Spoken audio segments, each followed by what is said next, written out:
Dyahwiyat merupakan putri kedua dari Raden Wijaya, pendiri kerajaan Majapahit dengan Gayatri. Kakak kandungnya adalah Dyagitarja atau dikenal sebagai Tribuana Tunggadewi yang kelak menjadi raja ketiga Majapahit.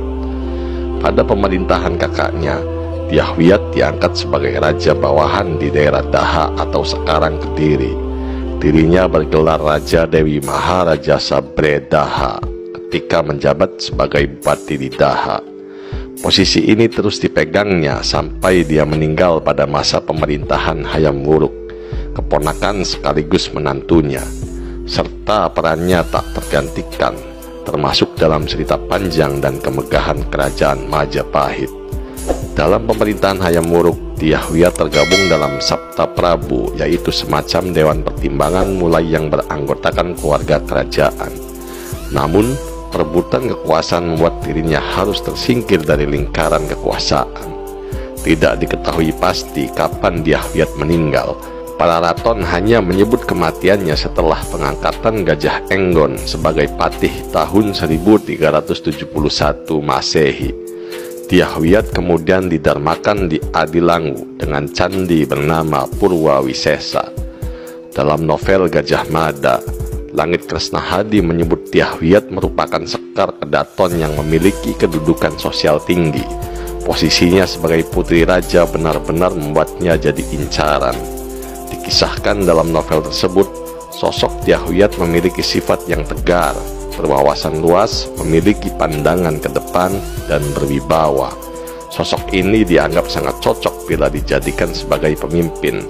Namun, kisah percintaan sang putri ternyata tetap menginjak bumi. Cinta tak mengenal batas kedudukan dan ruang hati untuk tertambat.